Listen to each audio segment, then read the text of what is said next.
Music is the omnipresent force that echoes through both our eardrums and our hearts. It surrounds us day and night. It lives in our devices, in our car radios, and in public spaces and stores.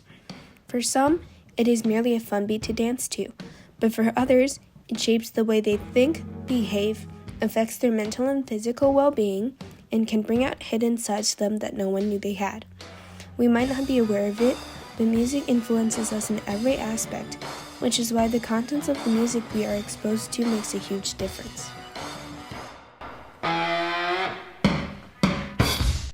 Each and every person has the right to freedom of speech and expression. This simply means that the music of each and every musician is an extension of themselves. It's a safe space for them to communicate their thoughts, joys, sorrows, fears, hatreds, cultures, and beliefs.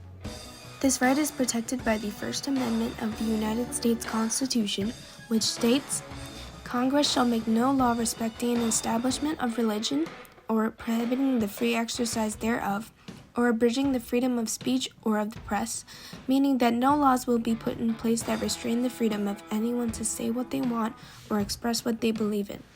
This creates diversity in our world and maintains the authenticity of the components that compose our society, including the music that we are hearing. In some cases, this allowed music to be a bridge between people in fight for rights. For example, the song "A Change Is Gonna Come" by Sam Cooke became an anthem of the civil rights movement and resonated in the hearts of people who heard it. It's been a long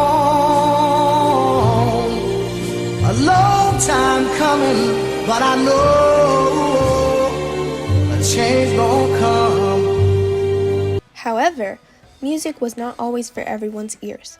Since the 1950s, mainstream culture grew to be increasingly explicit.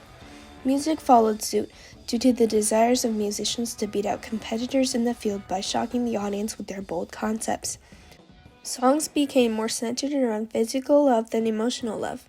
In 1984, Prince released his album Purple Rain, catching the attention of Tipper Gore, wife of Senator and later Vice President Al Gore.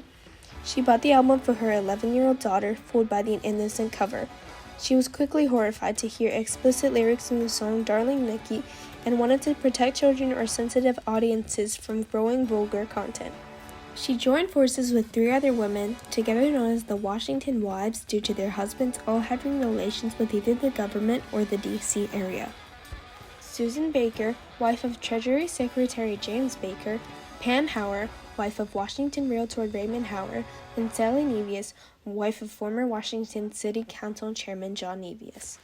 They formed a group in 1985 called the PMRC, the Parents Music Resource Center, with the ultimate goal of getting albums and records to be labeled, warning audiences of the type of content enclosed. They compiled a list named the Filthy 15, 15 of the most scandalous songs at the time, Darling Nikki holding the crown for the #1 spot on the list. The PMRC at first proposed a rating system similar to the one of the Motion Picture Association of America. These are the letters you see when watching your favorite movies today. The MPA had letters symbolizing categories such as G for general audiences, meaning all ages could watch, PG for parental guidance, meaning some content may not be for young children, and R for restricted, meaning that anyone under 16 needed an adult accompanying them. The PMRC had created something similar, with each letter representing the content of the songs. X was for profane content, D/A was for references to drugs or alcohol, O was for occult, and V was for violence. Before their plans were put into place, the Senate held a hearing that same year to hear all perspectives. PMRC representatives and 3 musicians, Frank Zappa, John Denver, and Dee Snider of Twisted Sister, all testified and told their side of the story. The PMRC ultimately achieved success. After many debates, the RIAA, the Recording Industry Association of America, took matters into their own hands and compromised with the PMRC. In 1990, the black and white parental advisory explicit content sticker we've come to know so well was introduced. Just 2 years later, 225 records bore this mark.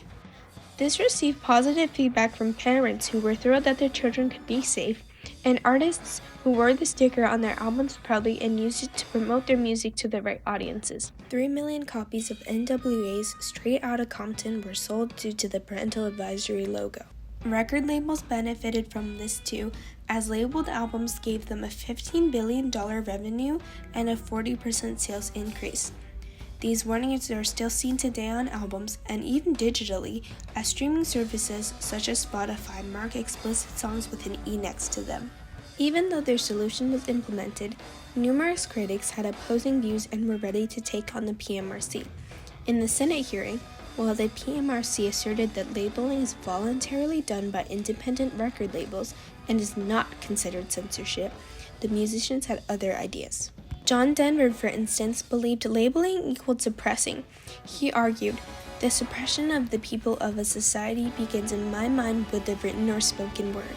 It is so in many places today where those in power are afraid of the consequences of an informed and educated people." In reality, no suppression is occurring. This situation is an example of the Senate never trying to implement further legal action. The RIAA had 100% already been convinced to apply the parental advisory sticker due to unrelenting PMRC negotiations and avoidance of harsher implementations if the government did step in.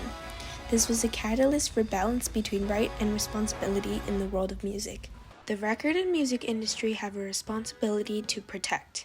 Their role is to handle explicit content in a rational, proactive manner. These labels are used as a shield of protection that stretches around the minds of children and adolescents to defend them from the bullets of explicit content. The PMRC strongly made known that labeling records and albums is a voluntary choice. Decisions and regulations are made within individual companies, and the government is not involved, so there is no breach of the First Amendment. This allows for the music industry to be self-regulated without government interference. These small but mighty black and white labels play a big role in maintaining harmony between the right to freedom of expression and the responsibility of the music industry to raise consumer awareness. They allow the true colors of artists to shine while also ensuring that buyers know exactly what they are getting, birthing an environment where inventiveness and awareness can coexist and each flourish, allowing our society and the music in it to flow and thrive. She said, how'd you like to waste some time? And